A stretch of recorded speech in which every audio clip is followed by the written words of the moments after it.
استقالة تضع نقطة النهاية ل20 سنة من حكم مثير للجدل، واجه فيها الرئيس عبد العزيز بوتفليقة الكثير من الزوابع، وصنع الحدث حتى قبل أن تتعبد له الطريق نحو قصر المرادية.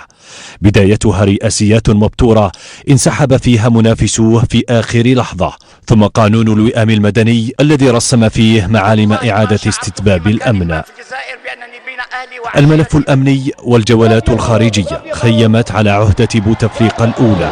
عهدة بدأت بالاضطرابات في منطقة القبائل وشهدت ميلاد أول تعديل دستوري رسم الأمازيغية لغة وطنية، وخلالها تفجرت فضيحة الخليفة وصعبت من موقف الرجل في مواجهة تراكمات عشرية دامية وعسيرة على الجزائر. مع كل هذه الموجات نجح الرئيس بوتفليقة في تجاوز ثاني استحقاق رئاسي في 2004، رئاسيات فتحت أولى مواجهاته مع الجيش فانشق عنه مقربوه وانقسم الحزب الحاكم، لكن الاختبار الرئاسي مر عليه بسلام وعبد له طريق استفتاء المصالحة الوطنية في 2005 ليكون مكسب بداية العهدة الثانية. في غمرة العودة التدريجية للأمن كبر طموح بوتفليقة في الاستمرار رئيسا، تعهد بتعديل دستوري عميق فتح له أواخر 2008 أبواب العهدة الثالثة، أزال قيد تحديد العهودات ومر منتشيا بانتعاش خزينة الدولة وارتفاع أسعار البترول، واصل على إيقاع ضخ الأموال لامتصاص ثقل الديون الخارجية، وسار من أجل بعث مشاريع كبرى شابتها فضائح الفساد. نهاية العهدة الثالثة كانت الأصعب على الإطلاق في فترة حكم الرئيس عبد العزيز بوتفليقة، نوبة إقفارية مفاجئة وفترة علاج وغياب رسمي هيج كل المتابعين، ومع ذلك صاحبت هذه الفترة قرارات مدوية بإعادة تفكيك جهاز المخابرات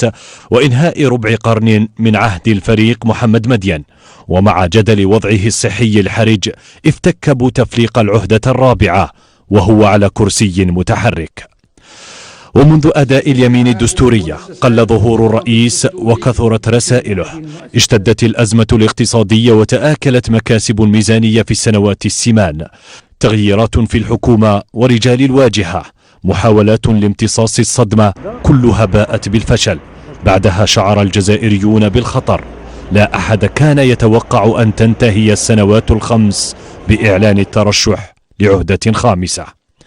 عهدة خامسة كانت بمثابة انقطاع حبل الود مع الجزائريين،